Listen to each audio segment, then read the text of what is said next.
Muy buenos días. Les damos la más cordial bienvenida a este webinar que lleva como nombre Perspectivas para los grandes consumidores de energía, inversiones en un ambiente postelectoral, organizado por Enerlogic Solution y Centeno Lira Mora. A continuación, les presento a nuestros ponentes y equipo que nos acompaña en este evento. Bien, tenemos como ponentes a Javier Centeno, socio fundador, abogado de Centeno Lira Mora, y Marco Amador, director de ventas directas de Enerlogic Solution, así como también parte de nuestro equipo que nos acompaña, Monte Mico, presidente de Enerlogic Solution, Lauren Meulemans, director de desarrollo de negocios, así como Ernesto Morales, gerente de mercado y operaciones de Enerlogic Solution. También nos acompaña Horacio Montoya, socio de Centeno Lira Mora. A continuación, cedo la palabra al licenciado Javier Centeno para comenzar nuestra ponencia, así como también los invito a participar haciendo sus preguntas en el chat para al finalizar tener una sesión de preguntas y respuestas. Muchas gracias. Muchas gracias. Buen día a todos. Podemos pasar, por favor, a la siguiente, Mariel. El objetivo de esta presentación rápida se refiere fundamentalmente a hacer una reflexión rápida de cuál es el marco constitucional y legal que actualmente rige a la industria eléctrica, cuáles son los aspectos que son fundamentales considerar dentro de todo el contexto de discusión que hemos tenido en los últimos meses, contrastarlo contra las propuestas de política energética y también propuestas de reformas a diferentes instrumentos jurídicos, particularmente a la ley de la industria eléctrica, y cuál es la viabilidad de los mismos en el futuro cercano, y ese futuro cercano que se refiere a los próximos 2 años y medio, 3 años. Evidentemente, debemos de partir de la idea de que la reforma constitucional de 2003 y la legal de 2014 superaron a un antiguo esquema de monopolio del Estado. Este monopolio del Estado fue toda una estructura y un esquema que estuvo vigente, que tuvo su validez, que tuvo incluso su aceptación en un momento determinado, pero que poco a poco se fue superando por las circunstancias y por el propio crecimiento del país y las circunstancias económicas adversas también por las que pasó México. Así las cosas, en diciembre del 2013 se reforma la Constitución, y esa reforma de la Constitución en materia energética, tratando específicamente el sector eléctrico, se crea un mercado energético, con un mercado eléctrico, un mercado de hidrocarburos, con sus variables de las diferentes actividades de su cadena de valor, pero al mismo tiempo también se establece la obligación a cargo del Estado de fomentar estos mercados. Y así las cosas, como hemos visto, se ha intentado modificar el esquema mediante la promoción de diferentes reformas. No es nada tampoco de que haya tomado por sorpresa, porque se mencionó tanto en el discurso de campaña, en el discurso de toma de protesta, en las diferentes declaraciones, luego se abona también en el Plan Nacional de Desarrollo, en el programa sectorial, e inician después algunas otras adecuaciones o intenciones y propuestas, por ejemplo, al tratar de modificar la política energética en materia de confiabilidad eléctrica. Así las cosas, toda esa política en lo general energética ha sido objeto de señalamientos críticos y de litigios judiciales por ser incongruentes con la Constitución. Y hemos visto resultados incluso en el sentido de que se han ya otorgado suspensiones provisionales, algunas suspensiones definitivas, y ya comentaremos algunas particularidades respecto de estas suspensiones. La siguiente, María. Debemos de considerar fundamentalmente que existen dos grandes mandatos constitucionales que son inequívocos. El primero de ellos, es cierto que al Estado le corresponde la rectoría económica del desarrollo, pero también es cierto que la propia Constitución está estableciendo que ese desarrollo debe de ser sustentable, debe de ser competitivo, debe de promover el crecimiento económico, debe de promover la inversión. Y en este esquema concurre todavía dos factores adicionales que debemos de considerar. El primero de ellos es, la ley debe de alentar y proteger la actividad económica de los particulares. Y en segundo lugar, en el marco de las libertades, se debe de impulsar a las empresas del sector social y privado. Y entonces aquí tenemos esa reflexión. El principal efecto jurídico de la reforma constitucional fue la de reintegrar a la esfera jurídica de todos los gobernados, de todos los particulares, incluyendo el propio sector público, la capacidad para poder llevar a cabo, la facultad para poder llevar a cabo actividades de generación, de suministro, de comercialización de energía eléctrica. Forman parte ya de nuestra esfera jurídica. Por lo tanto, se tratan de actividades de libre emprendimiento, se tratan de actividades que están inmersas exactamente dentro del marco de las libertades. Y así, bajo este punto de vista, debemos de considerar prácticamente que el Estado tiene la obligación precisamente de respetar esos derechos, de propiciar su libre ejercicio, y desde luego son actividades que por razones de seguridad industrial, en razón también de la satisfacción de intereses generales, pues conviene que sean reguladas dichas actividades, lo que no implica la limitación al ejercicio de los derechos. De esta manera, tenemos, adelante Mariel, como comentábamos hace un momento, que ha habido señalamientos muy claros en diferentes momentos de esta historia reciente administrativa del país, de señalamientos diferentes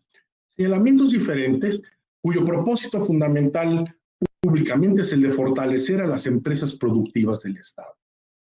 Pero creo que podemos identificar una expresión que es muy representativa, una expresión que se encuentra en el Plan Nacional de Desarrollo y en el programa sectorial fundamentalmente, en el sentido de que el propósito fundamental de la política energética es el de buscar la transición soberana y ordenada. Este concepto de transición ordenada y soberana pues prácticamente implica un pensamiento de que primero se deben de fortalecer a las empresas públicas productivas, a las empresas productivas del Estado, a CFE y a Pemex, y una vez que estas han sido fortalecidas, entonces se generarán las condiciones y el ambiente necesario para que puedan participar los particulares. Eso no es un mercado. Esto es regresar prácticamente a un esquema proteccionista, a un esquema en el que se privilegia la participación del Estado por sobre la actividad de los particulares y por lo tanto hace nugatorio este esquema de libertades y de derechos y de facultades que hoy reconoce la Constitución. Y precisamente este ánimo en el que se pretende supeditar prácticamente la eficiencia económica y la sustentabilidad, los principios de confiabilidad y de seguridad, porque ese es parte del discurso, pues la verdad es de que estamos encontrando que todos estos principios que debe de privar en el mercado eléctrico, en los términos de la propia ley de la industria eléctrica y que están contenidos en el artículo 132, en el sentido de que esos 5 principios de confiabilidad, seguridad, economía, sustentabilidad y libertad, pues simplemente se deben de mantener todos de manera equilibrada y se deben de materializar todos al mismo tiempo sin que uno pueda privilegiar a otros. Y eso es precisamente lo que ha preocupado de la reforma o de la intención y de la iniciativa de reformas y adiciones a la ley de la industria eléctrica.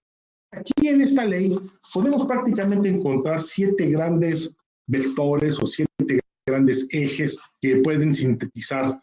El primero de ellos se trata de imponer una nueva prelación en el despacho de electricidad. Y entonces se le quiere dar preeminencia a las plantas hidroeléctricas de la Comisión Federal de Electricidad.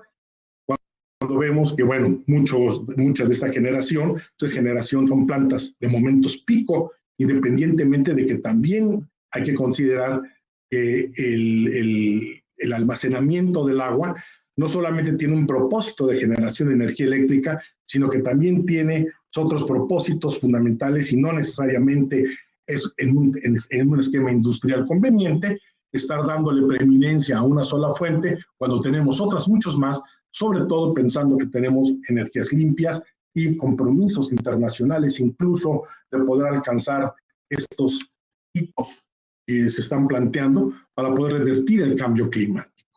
Y así las cosas, en primer lugar, una nueva prelación del despacho de electricidad, plantas hidroeléctricas, para en segundo lugar, darle oportunidad a que entren las demás centrales de la CFE, sin importar incluso si esas centrales de CFE pues tienen un origen fósil de energía, de tal suerte que en lugar de beneficiar la transición energética y las energías limpias, pues prácticamente estamos abonando al CO2, al dióxido de carbono que se arroja a la atmósfera. Y esos son los argumentos también que son violatorios incluso de los derechos y de las garantías constitucionales, en el sentido de que todos tenemos derecho, toda la sociedad mexicana tiene derecho a vivir en un ambiente sano, limpio, ecológicamente equilibrado. De esta manera, incluso, por ejemplo, algunas organizaciones no gubernamentales han tenido éxito en el planteamiento de sus amparos, porque también aquí nos estamos identificando pues, prácticamente una violación a una garantía constitucional. En segundo lugar, se elimina la obligación de la CFE de comprar por subastas. Y esto bien son medidas que llaman la atención, y llaman la atención porque finalmente el costo de producción de la energía eléctrica de CFE, por múltiples razones, porque históricamente le faltó inversión desde muchos años, pues bueno, queda rezagada toda su planta industrial de generación de energía eléctrica, sus costos desde luego son mayores, independientemente que también son contaminantes, muchos de ellos por utilizar el combustible mexicano que tiene exceso de azufre y no cumple con los estándares internacionales. Y desde este punto de vista nos encontramos con que para poder fortalecer las finanzas, para poder consumir el combustóleo que comercialmente no tiene mucho éxito en el mercado internacional, pues entonces CFE tendría que asumir prácticamente el consumo del mismo y eliminar la obligación de la CFE de comprar por subasta. Y desde luego entonces las energías limpias, que son mucho más baratas, nos está obligando, entre prelación y eliminación de las obligaciones, precisamente a regresar a los esquemas que incluso en términos industriales no son convenientes. Siguiente, Mariel. El tercer vector se refiere a que el otorgamiento de permisos y su operación se debe ajustar a los criterios de planeación de CENER. Y aquí es otro tema en donde señalamos, hay violaciones a estos derechos y a estas libertades. Porque prácticamente, si nosotros los particulares tenemos dentro de nuestra esfera jurídica este derecho de libre emprendimiento, si tenemos la capacidad y la posibilidad, cuando cumplimos los requisitos establecidos en las leyes, en las disposiciones administrativas generales, de poder generar y desarrollar una actividad en los términos, desde luego, que establecen las regulaciones que protegen a la industria y a las personas y al entorno, pues simplemente si se sujeta a políticas diferentes, entonces son criterios que no están abonando y que están incluso impidiendo y están provocando una violación a mi esfera de libertades. Luego tenemos, además, el propósito establecido sobre todo en los transitorios de la ley, de proceder a la revisión de legalidad y rentabilidad de los contratos con productores independientes de los pies. Y esto, bueno, nos encontramos prejuicios, bueno, ciertamente podríamos a lo mejor identificar algunos abusos, pero no es ni la generalidad, ni tampoco se puede establecer de manera prejuiciosa una acción o una omisión que están lesionando intereses o que están lesionando el derecho, y que incluso se lleve como prácticamente una política de revisar la legalidad y rentabilidad de los contratos con los productores independientes, y también establecer causales adicionales para poder implicar o para poder facilitar la revocación de los permisos de autoabastecimiento, también muchas veces por señalamientos que luego no son exactamente claros y que sobre todo, en todo caso y en todo momento, están violando simplemente los principios del debido proceso. Todo el mundo tiene derecho a ser oído y vencido, todos tienen derecho a poderse defender y acreditar que actúan en términos de legalidad, no con prejuicios. Y luego también nos encontramos modificaciones al mercado de los CELS y la creación de unos contratos de cobertura de entrega física y capacidad. Siguiente, por favor. Esto se ha señalado, es público, de que, bueno, finalmente provoca conflictos de llegarse a establecer este nuevo esquema, porque finalmente hay un impacto negativo en el mercado, simplemente no se generan las condiciones para poder impulsar el desarrollo de la economía del país, y ciertamente aunado a los problemas de la pandemia, en fin, se complica más. Además, pues hay una afectación financiera a CFE, porque hay una acumulación de costos y riesgos en la generación de electricidad, hay un encarecimiento de la industria, pues puede haber un aumento de tarifas, si hay un aumento de tarifas eléctricas, disminuyen también los incentivos para la inversión privada que implica y que necesita de la energía eléctrica, también tendremos un desbalance en las energías limpias y el no cumplimiento de los compromisos legales e internacionales, y entonces eso implica también un retroceso en la transición energética. Siguiente, María, por favor. Esto de mantenerse así o de llegarse a establecer, pues bueno, finalmente la tendencia de nuestro mercado y el propio PRODECEN, el programa de desarrollo del sector, pues simplemente nos encontramos que la demanda de electricidad se calcula va a pasar de 79.5 gigawatts a 130 en el 2032. El 75% del consumo de la energía eléctrica desde el país lo hacen las actividades económicas, y todas estas actividades económicas requieren simplemente precios eléctricos competitivos. En México requiere además otra inversión en distribución para atender la demanda y el número de usuarios. Se ha calculado que del 2002 al 2018 se incrementó en 18%, es decir, 6.5 millones de usuarios. Y estos también están, si no en esta proporción, desde luego van a existir y existen actualmente, pues una mayor demanda de consumo.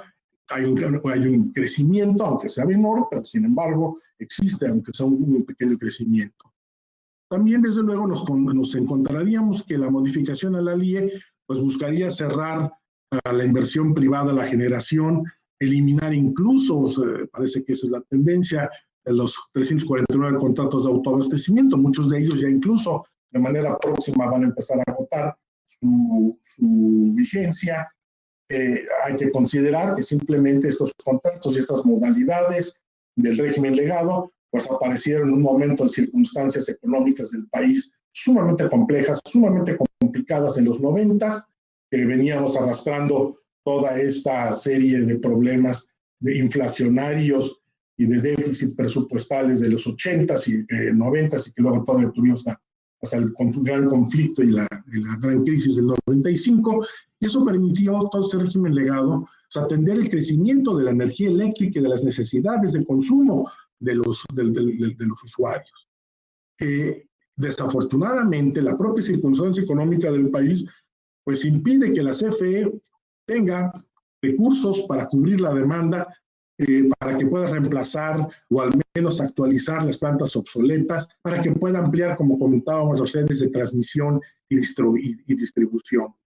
Un aumento de 51 gigawatts se estima que se requiere en inversión cerca del 8% del Producto Interno Bruto, es decir, 98,000 millones de dólares. Y CFE tiene para nuevos proyectos solamente 9.4 miles de millones, pero de pesos. Entonces nos encontramos ciertamente con un desfase, aun cuando se fuera procedente o factible en términos constitucionales este afán de fortalecer a la propia Comisión de Electricidad, pues es imposible porque simplemente hay un desfase de carácter económico y de inversión y de presupuesto público. Y esto, pues bueno, acudir al expediente de elevar precios o no elevar precios implicaría un incremento en los subsidios. Adelante, por favor, Mariel. Todo esto, digamos, todo este marco nos conduce simplemente a una conclusión. En los términos actuales de nuestro marco constitucional y marco legal, ¿tiene viabilidad esta política eléctrica? No, no la tiene. ¿Por qué? Porque contradice la Constitución, incluido este concepto que comentábamos, de impulsar a las empresas del sector social y privado. ¿Por qué? Porque limita las libertades, evita el ejercicio de derechos legítimos. También impide el libre acceso a los mercados. Esto ya también la COFECE se lo ha estado señalando en todos los criterios y resoluciones que ha ido emitiendo. Limita la libre competencia, lo mismo también lo ha señalado la COFECE. Transgrede el principio de adquirir las mejores condiciones para el Estado. Constitucionalmente, el artículo 134 señala que todas las adquisiciones que realice el gobierno federal tienen que hacer siempre bajo las mejores condiciones y no necesariamente estamos en presencia del cumplimiento idóneo de este principio. También se viola el principio de no retroactividad, porque si no se reconocen los derechos adquiridos, y estamos hablando aquí de los productores independientes, estamos hablando también del caso del régimen legado, y existen prejuicios en relación con la actuación o con la legalidad y el origen de todos estos actos, y entonces la obligación prácticamente y la facilidad y la conducción de poder llevar a cabo esas revocaciones, pues bueno, también esto viola el principio de no retroactividad y desde luego resulta contrario por no estar fomentando adecuadamente las energías limpias al principio de sustentabilidad del medio ambiente. Todos estos postulados han sido, entre otros muchos más, los que se han invocado en los juzgados federales y por eso se han concedido incluso las suspensiones provisionales, también han concedido suspensiones definitivas. Y todo ello basado, lo que señalamos los abogados, porque ha prevalecido el principio de la apariencia del buen derecho. ¿Qué significa esto? Se estima que todos los derechos que se han manifestado como agraviados por los actos de la autoridad administrativa han sido considerados como actos, como derechos mejores y de buen derecho, de tal suerte que conduce a que las propias autoridades jurisdiccionales estén suspendiendo en lo que se tramita el juicio de fondo hasta la resolución definitiva la aplicación de estos actos jurídicos o de estas omisiones en su caso. Desde luego, la regla general en los amparos y en las suspensiones es que surte efectos jurídicos de manera individual. Sin embargo, también debemos de considerar que en algunos casos los jueces de distrito han estado determinando que por estimar que se están violando, que se están poniéndose en principio en juego derechos fundamentales muchos más amplios, ha otorgado efectos erga omnes. Los colegiados han establecido algunos criterios en relación solamente con algunas resoluciones en el sentido de que no se acredita que efectivamente existe una violación al interés público y por eso solamente se refiere la suspensión a quienes han estado promoviendo sus amparos y procurando encontrar que en la resolución definitiva se pueda llegar eventualmente a confirmar y después por el número de resoluciones definitivas de aplicación subjetiva se podrá lograr una declaratoria de inconstitucionalidad. Siguiente, María, por favor. Hay medios de defensa, esos son los que pueden utilizar los particulares. Desde luego aquí nos estamos encontrando, hay recursos administrativos, esos se ejercen ante la propia autoridad. La sustancia ante la propia autoridad no tiene sentido. Hay investigaciones de la Comisión Federal de Competencia Económica, muy efectiva, que también tienen sus propios efectos. Desde luego también hay responsabilidades de servidores públicos. Pero si queremos irnos precisamente a cuáles son los medios de defensa que tienen los particulares para proteger sus derechos, debemos de, en primer lugar, mencionar, aquí nos falta señalar, el juicio de nulidad. Un juicio de nulidad ante el Tribunal Contencioso Administrativo, las acciones de inconstitucionalidad y los juicios de amparo. Son tres medios de defensa en instancia nacional judicial. En instancia internacional tenemos típicamente el arbitraje de protección para inversiones, y eso lo podemos encontrar en el Tratado de Libre Comercio de Estados Unidos, Canadá, México. Desde luego también existen otros capítulos de protección para las inversiones, sobre todo los tratados comerciales como el Tratado de Libre Comercio con la Unión Europea, el TIPAT, el Tratado Integral y Progresista de la Asociación Transpacífico, y tenemos desde luego también las 30 o 32 APIs que tenemos, que son acuerdos de promoción y protección recíproca de las inversiones. Desde luego, en estos casos, la instancia nacional judicial es suficiente y aplica tanto para sociedades mexicanas como sociedades que tengan inversión extranjera. Las instancias internacionales para aquellos casos de las sociedades que tengan inversión extranjera. Y desde luego, aquí en este caso, esta protección de la inversión es para aquellos casos en los que existan una serie de elementos que conduzcan a la negación de los derechos que tienen los inversionistas de generar bajo condiciones de mercado las actividades y las utilidades necesarias, y que bajo esta expectativa, si existe un conjunto de actos o omisiones que le están impidiendo, que le están cambiando y modificando las circunstancias conforme a las cuales ellos invirtieron, y que le están impidiendo obtener los resultados, o que incluso eventualmente hasta llega a perder la propiedad, da lugar entonces a todas estas formas de protección que se aplican y que dan derecho incluso a una indemnización para los particulares que están agraviados, en este caso, este tipo de sentencias. En el caso también de medios de defensa nacionales, pues y empresas mexicanas, tenemos una ley federal de responsabilidades patrimoniales del Estado. En este caso, procede cuando hay actividades administrativas irregulares, y la propia ley señala que la determinación de la ilegalidad de un acto o de una omisión de la autoridad no necesariamente conduce a la obligación de reparación, sino que se tiene que demostrar un daño, se tiene que demostrar una relación de causa-efecto, y se tiene además que ir acreditando para que efectivamente se pueda, bajo los procedimientos de ley, establecer toda una prevención presupuesal. Estos medios de defensa son importantes. ¿Qué posibilidades existen o se estiman que pudiéramos tener de un cambio de modificación? Yo creo que el riesgo en este momento todavía es bajo. Simplemente hay una nueva integración de la Cámara de Diputados. Antes tenían Morena y sus partidos aliados 333 diputados, cuando se requieren 330 para tener la mayoría calificada y poder realizar adecuaciones al texto constitucional.